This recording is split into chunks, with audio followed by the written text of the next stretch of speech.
This episode has been brought to you by JustNForm.com.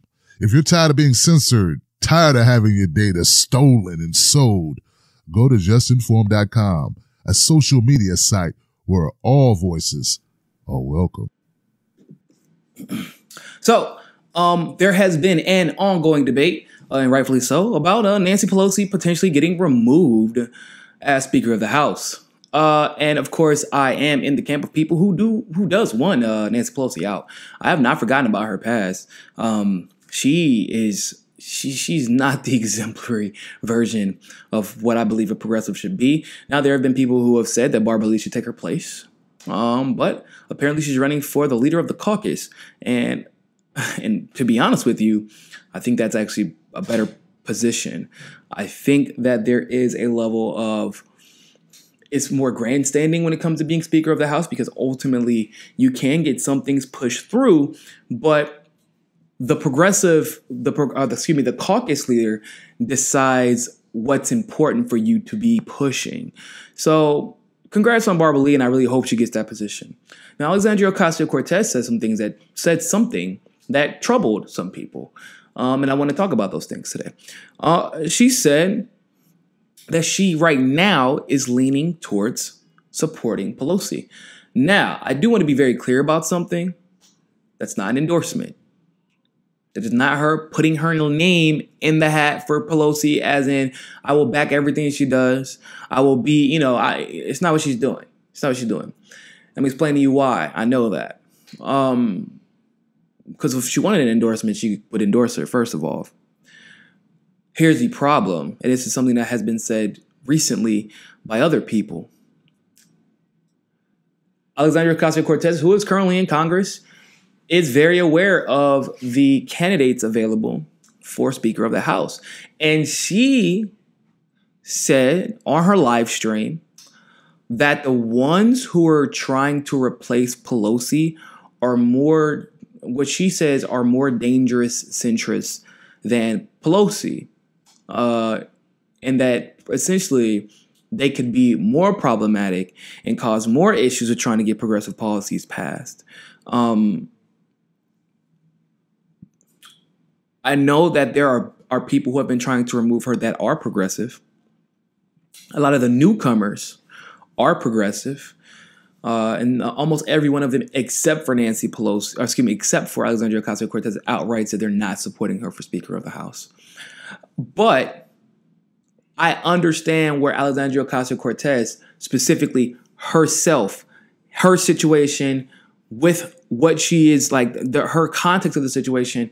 I explain why she's leaning toward Nancy Pelosi, because she's pretty much said that these other centrists who are trying to replace her have never done anything progressive in their lives whatsoever and haven't even thought about it.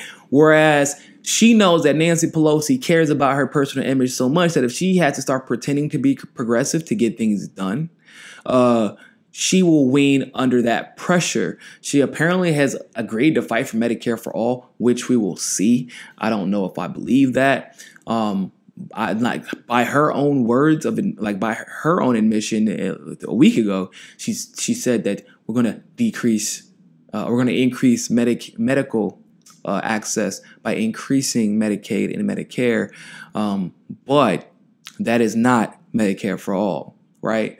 So, like I said, by her words, she's not agreed to that, but that's what's being said. We'll see. Now, do I believe she is much more malleable? Yes. Now, here's my critique of Alexandria Ocasio-Cortez's point. If a new Speaker of the House comes in and you don't like them, that means they don't have the clout. If they're not well known, they may not be well liked, or they're liked by enough. But if someone new comes into this picture and they are not good and they are not receiving the positive publicity that Nancy Pelosi has received her entire career in this current political landscape, where literally now every single action that a new Speaker of the House would do would be highlighted by people like myself and others in the mainstream, and we will be able to hold them accountable come next election. But with Nancy Pelosi, you're talking about someone who is a proven failure Someone who has the clout, the clout to have her mistakes overlooked as they always have been in the past. And someone who has the money to make any mistakes that didn't get overlooked, it still makes those mistakes ignored completely, because when you're worth over $100 million, you can throw that kind of money around. So with the newcomer, they piss you off, you're gone. But a newcomer that is mostly centrist does have ambitions, and for some people consider Ro Khanna progressive. I don't consider Ro Khanna progressive. I know Ro Khanna is just a centrist who is a careerist and cares a lot about what people think of him, because Ro Khanna understands the landscape that we live in today. And if you're not progressive at your core, you better damn well be progressive in front of that camera and when you sign that bill. That's what most people care about. That's why some people are talking about Ro Khanna for Speaker of the House. No, Ro Khanna does not need to be Speaker of the House. He's not a leader. He is a follower. And that's nothing personal against him, but it is just the facts. So, yeah. So I get Ocasio's side of the story, and I'm not attacking her for that logic, because it is very sound logic. I just think that there is something to be said with, we can't allow her to be Speaker of the House because it dodges accountability for her actions that she's committed and her failures that she committed in the past. When somebody is working at a job, if they were the boss or the manager of a company, and every time that person is on shift, they have the lowest, the lowest return on their investments. Like if you're in a restaurant, for example, for some reason, every time you're on shift, no alcohol gets sold. It's all a bunch of side dishes and everything is crazy at the job. When everybody else is managing, for some reason, they manage to have these customers keep coming back. The employees are happier. The employees want to stay. They don't mind working an extra shift or two. Like, that's what I compare this to. Nancy Pelosi is proven that she is a failure. And in my opinion, in any other industry, she would be out of a job. But yet we are trying to put her back in that job.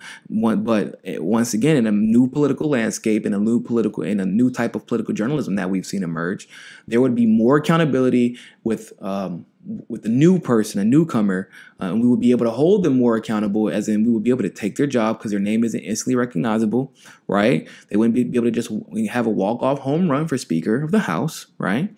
So their name wouldn't be instantly recognizable, and there wouldn't be people going to bat like they do for Nancy Pelosi, trying to use her incredible experience and her years of progressive activism like they do now. So, like I said, point well taken, AOC. I just think that there is a better point on my side of the fence. Just saying. Nothing personal, though.